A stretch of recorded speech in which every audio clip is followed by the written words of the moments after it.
Hi, everybody. This is Rose of Sharon, and I'm back again with another book review. I just recently read Shattered Memories. Actually, this is, according to the leaflet, the third book in the Mirror Sisters series.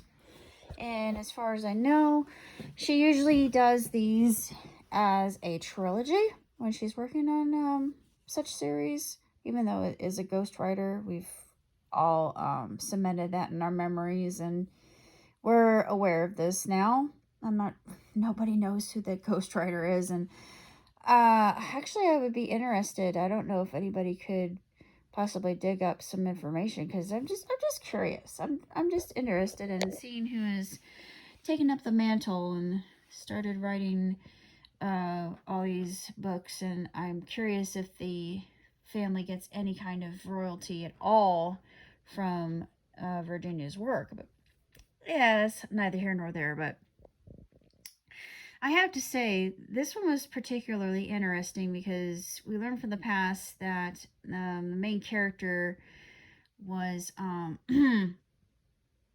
she was entrapped. She was held hostage and confined, and as far as I could tell, she was tortured. And she learns about her sister, who is in a mental institution. I'm recording, but you can't really see. I mean, it's fine where you are.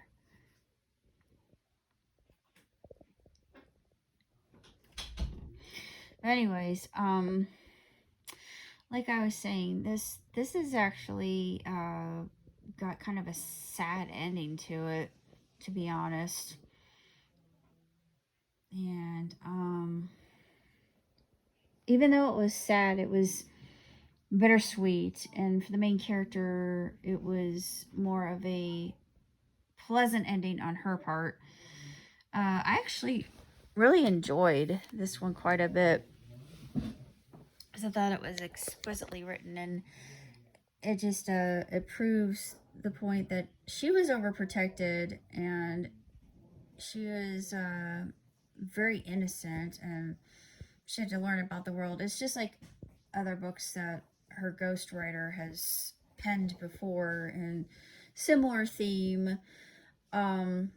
This one I like immensely, even though it's the third book of the series, and I'm coming into it and I'm thinking, yeah, I know where this is going, and and the plot point leading up to this particular satisfying ending.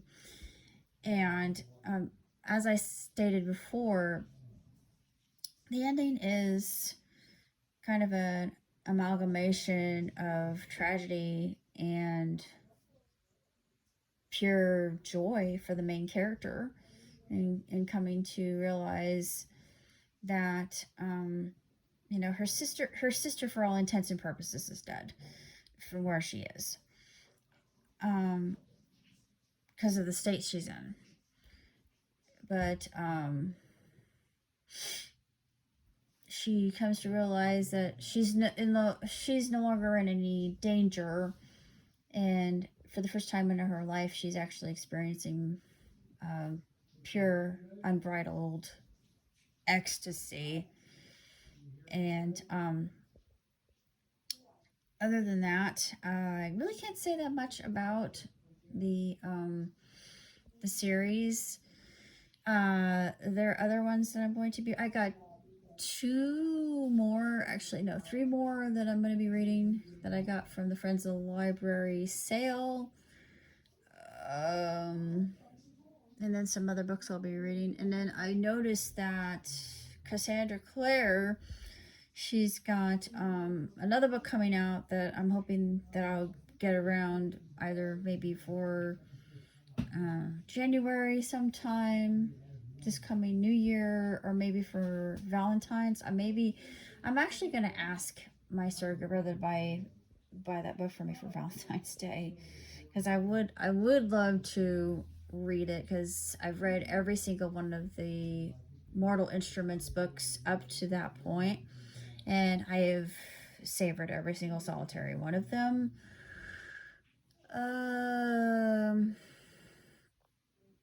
Of course, I am still writing. I am penning a lot of reimaginations of the Sonic Underground universe. And Brightstar was, she was positing an idea with me about Deke's Captain Planet. And growing up, I actually enjoyed Captain Planet, even though Captain Planet was kind of campy and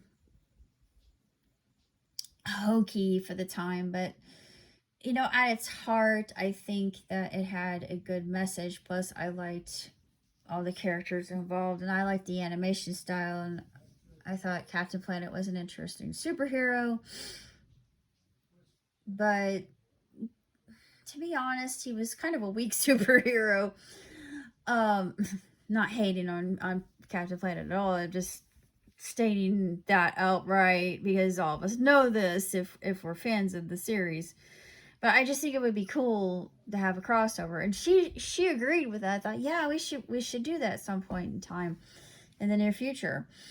And I'd like to get back to Hannibal. I'd like to get back to Dr. Hannibal and Albus, or Alba, I should say, not Albus, but Hannibal, his wife, and their child. And my plan for their boy is to have him rebel, which they do not respect. They do not expect it, and it comes completely at a state of shock for both parents because they don't know what to do. They're like, they disown him. They basically disown their own child. So yeah, that's going to be interesting when this happens because it shows their true nature and how despicable they really are. I can't really say that much else, honestly, about the book, about things I'm doing, about what I'm looking forward to this coming year. New Year's resolutions. I got a bike. I'm going to have to learn how to ride it because I am out of practice. And when I got on my bike for the first time, I fell off and straight onto my tuchus, which was extremely embarrassing.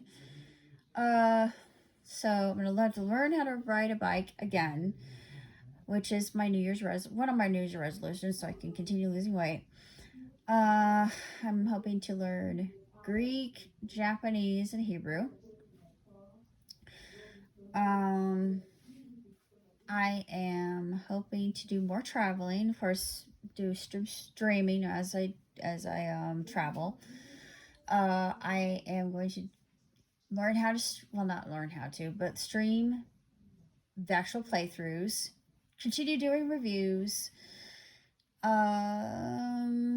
What else? I don't know. Continue writing, I suppose. But, of course, my latest, I think the last thing I wrote was Snickerdoodle. Yeah, the last thing that I wrote was around Christmas time, because Christmas time, it just wasn't a good Christmas this year. I mean, yes, it was blessed, but it just wasn't a good Christmas this year because I was by myself and couldn't go anywhere because of the blizzard, and other people got hit worse by the blizzard. And not long ago, I just watched a video from Ryan Hall Y'all, and he's a meteorologist, and he was talking about how this warm bubble of air it's going to get knocked out by a cold front that's coming, the Siberian Express is coming down. And I thought, that always happens, and this is going to happen again. So there are going to be winter tornadoes and all this other horrible chaotic winter weather that's going to come with it. I'm like, yeah, okay, yeah, I was expecting that. I mean, I thought, oh, great, I guess my prediction is going to come true. But hopefully it'll be short-lived. Hopefully we'll get spring not long after that. I'm thinking that it's going to be another bad spell of just terrible winter weather. We're probably not going to see a respite from that. I'm forecasting probably, I'm going to say March. I know people are not going to like that, but I'm going to say March, because going by what I could remember from last year, we really didn't get a break from all the terrible temperatures until about that time, and we saw more of a thaw in the weather in and of itself. So I'm thinking it's going to be similar to last year. Maybe I'm wrong. Hopefully I'm incorrect, because my winter prediction to start, it didn't come true. So I'm glad it didn't come true. For some people it did, which I'm unfortunately sad to say was right on the money. But for Indiana, I was thankfully wrong, and hopefully I'm gonna be wrong again. But from what I saw in his video, I thought, this doesn't bide well, but just praying to God that my prognostication is incorrect. It wasn't last year, I'm just saying. So I'm keeping my eye out for that. It doesn't probably bother me all that much, because my surrogate brother has all-wheel drive, and he gets worried, so he's probably going to drive me if the weather gets horrible again. But other than that, I really don't have a lot going on except for getting the studio underway and getting the animation ready. Haven't heard anything from Bart Willard, the man who's doing That Which Remains. I don't really know anything more about that project, to be honest. I am an extra in that film. But once I do hear something, I will update you about that. Pretty much that's all that this year has allotted, to be quite fair. So that's it. Until next time, live and prosper. Ciao,